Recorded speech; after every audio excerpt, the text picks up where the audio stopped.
మరి ఉత్తరం చూద్దామండి. అచ్యుత వైజాగ్ నుంచి రాస్తున్నారు.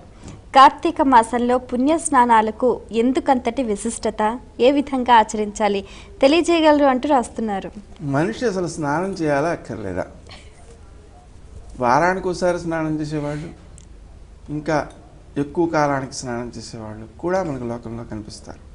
పులి స్నానం చేయట్లేదు, మరి మన స్నానం ఎందుకు అంటే, నిజానికి స్నానం అనేది శారీరక ఆరోగ్యాన్ని భంగపరుస్తుంది.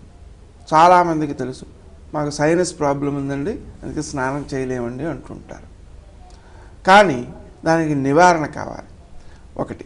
రెండవది, స్నానం చేయడం వలన మానసిక ఆరోగ్యం బాగుంటుంది. ఏదైనా చికాకు కలిగినటువంటి సమయంలో ఒక్కసారి స్నానం చేస్తే వెంటనే ప్రసన్నమైపోతుంది మనసు. మనకి మానసిక ఆరోగ్యం ముఖ్యం, పులికి మానసిక ఆరోగ్యం అవసరం లేదు, కాబట్టి దానికి స్నానం అవసరం లేదు. మనకి ఈ స్నానం అనేటువంటిది ఎప్పుడు చేయాలి అంటే, సూర్యోదయానికి ముందు చేసినట్లయితే దానిలో దేవతలందరూ నివసిస్తారు, సూర్యుడు కూడా అక్కడే ఉంటాడు. కాబట్టి సూర్యుడు అనేటువంటి శక్తి ఏదైతే ఉందో అది ఉష్ణశక్తిగా మనకు కనిపిస్తుంది.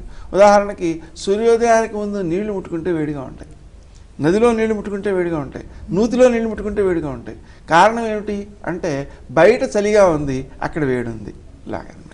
కాబట్టి ఆ సౌరశక్తితో కూడి ఉన్నటువంటి స్నానాన్ని సూర్యోదయానికి ముందు చేయడం ద్వారా మానసిక శారీరక ఆరోగ్యాలు మెరుగవుతాయి.